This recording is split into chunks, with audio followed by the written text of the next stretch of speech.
بسم اللہ الرحمن الرحیم۔ ابتدا ہے رب جلیل کے ببرکت نام سے جو دلوں کے بھید خوب جانتا ہے۔ میں ہوں عاطف عارف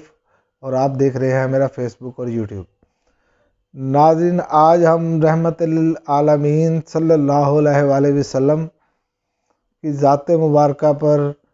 بات کریں گے کیونکہ آج ہماری قسط ہے نمبر 4 اور اس میں آپ نے جو جفاکشی کی زندگی گزاری وہ بھی میں آپ کو بتاتا چلوں۔ یہاں پر لوگ یہ سمجھتے ہیں کہ آپ صلی اللہ علیہ وسلم نے زندگی بڑی پرآسائش گزاری ہے، آج کے نوجوان کو یہ نہیں پتہ، لیکن آپ صلی اللہ علیہ وسلم زندگی کے تمام مشکل مراحل سے گزرے اور ایسا بخوبی ان کو ادا کیا کہ دنیا میں اس کی مثال ملتی ہی نہیں ہے،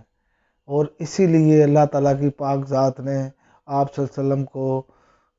بتایا کہ یہ آپ کے لیے نمونہ ہے، آپ کے رستے پر چلے۔ اس لیے نبی کریم صلی اللہ علیہ وسلم نے بے شمار جگہ پر فرمایا کہ جس نے میری اطاعت کی اس نے اللہ کی اطاعت کی، اور جس نے اللہ کی اطاعت کی وہ فلاح پا گیا۔ حقیقت میں اللہ کی اطاعت جو ہے وہ رسول اللہ صلی اللہ علیہ وسلم کی اطاعت ہی میں ہے۔ تو رسول اللہ صلی اللہ علیہ وسلم جفاکشی کی زندگی جو ہے، یہ میں بک کا حوالہ آپ کو دیتا چلوں، الحریق المختوم ہے جہاں سے میں نے یہ چیزیں لی ہیں، اور میں نے سوچا چونکہ کتابیں پڑھنے کا رجحان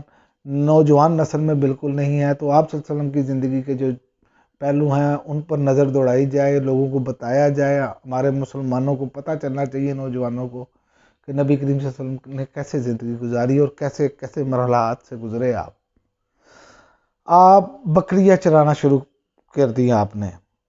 چاچا ابو طالب کے ساتھ ہاتھ بھی بٹاتے تھے، بکریاں چراتے تھے۔ آپ نے بنی سعد کی بکریاں چرائیں اور اہل مکہ کی بکریاں بھی چرائیں، اور چند کے رات کے اوز بکریاں چراتے رہے۔ 25 سال کی عمر ہوئی تو حضرت ختیجہ کا مال لے کر شام کی طرف تشریف لے گئے۔ حضرت ختیجہ ایک مالدار خاتون تھی، لوگوں کو اپنا مال تجارت کے لیے دیتی تھی، اور یہ نہیں کہ پورا قبیلہ قریش ہی تاجر پیشہ تھا، خالی حضرت ختیجہ ہی تاجر نہیں تھی، قبیلہ قریش کرتا ہی تجارت تھا، ان کا پیشہ ہی تجارت تھا، اور قریش میں آگے آپ کو پتہ ہے شاخیں تھیں، تو تمام قبائل جو ہیں قریش کے وہ تجارت ہی کرتے تھے۔ تو جب آپ کی ایمانداری اور اخلاق کا علم ہوا تو حضرت ختیجہ نے آپ کو تجارت کے لیے پیغام بھیجا اپنے غلام مصرع کے ساتھ کہ آپ ان کے ساتھ تجارت کے لیے جائیں، اور کہا دوسرے تاجروں کو جو اجرت وہ دیتی ہیں وہ اس سے زیادہ اجرت آپ کو دیں گی، کیونکہ حضرت ختیجہ رضی اللہ تعالیٰ عنہ کو یہ پتہ چل چکا تھا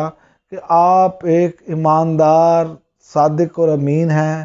آپ کردار کے بلند ہیں، آپ میں کوئی خامی نہیں ہے، اس لیے آپ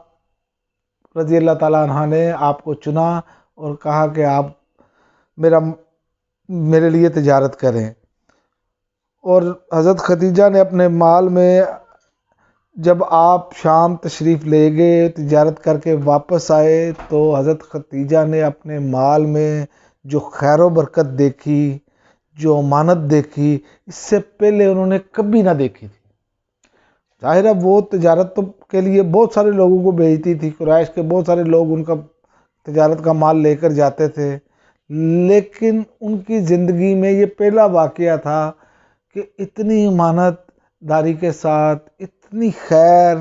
اتنی برکت اس مال میں جو تجارت کے بعد آیا، وہ حیران رہ گئیں۔ اور غلام مصرع نے آپ کے اخلاق کے بارے میں بتایا کہ تجارت کے دوران آپ کی ایمانداری، آپ کا بلند کردار، آپ کے اخلاق کیسے تھے۔ آپ کے اخلاق کو دیکھ کر تو وہ حیران رہ گئی، اس سے پہلے کہ وہ دوسرے تاجروں کے بارے میں جو وہی مال لے کر جاتے تھے، لیکن یہاں پر نفع اور جتنی برکت تھی ان کے تصور میں بھی نہیں تھی کہ یہ کیا ہو گیا، کیونکہ یہ ایک نئی چیز تھی۔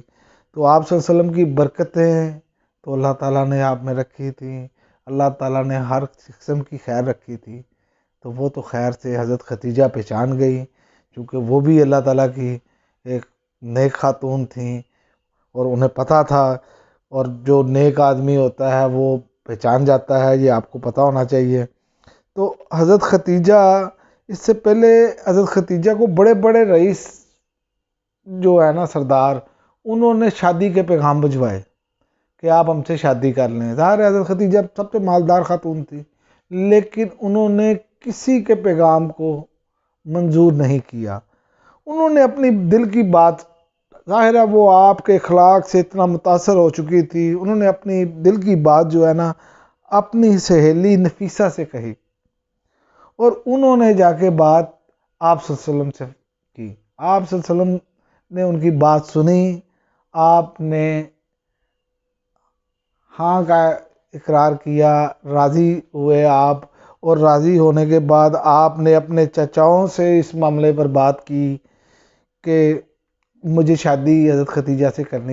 کر لینی چاہیے۔ تو ان کے چچاؤں نے حضرت ختیجہ کے چچا سے بات کی اور شادی کا پیغام دیا کہ آپ صلی اللہ علیہ وسلم حضرت ختیجہ سے شادی کرنا چاہتے ہیں، اور اس کے بعد جو ہے وہ شادی ہو گئی۔ یہ اصل میں سارا کچھ جو ہے نبی کریم صلی اللہ علیہ وسلم کی ذات مبارکہ کی جو اصل بات تھی، یہ ان کی ایمانداری تھی جو حضرت ختیجہ متاثر ہوئی۔ مال و دولت کی حضرت ختیجہ کو کوئی کمی نہیں تھی، اللہ تعالیٰ نے مال و دولت بہت عطا کیا تھا، اور بڑے بڑے رئیس زادوں نے، بڑے بڑے سرداروں نے یہ پیغام بھجوائے، لیکن انہوں نے شادی نہیں کی۔ لیکن آپ صلی اللہ علیہ وسلم کی ذات مبارکہ ایسی ذات مبارکہ تھی کہ ان کی صرف اخلاق، کردار، اور یہ ایک آپ تجارت کا قافلہ لے کے گئے اور وہ واپس لے کر آئے، اور اس کے بعد انہوں نے جو دیکھا، انہوں نے دیکھا کہ ان جیسا کوئی نہیں ہے، تو اس لیے انہوں نے شادی کا پیغام جو ہے وہ اپنی سہیلی کے ذریعے بھیجا، اور اللہ تعالیٰ کی پاک ذات کو بھی یہی منظور تھا، اور شادی طے پا گئی۔ اب تک کے لیے ناظرین اتنا ہی، اجازت دیجیے، اللہ حافظ، پاکستان زندہ باد۔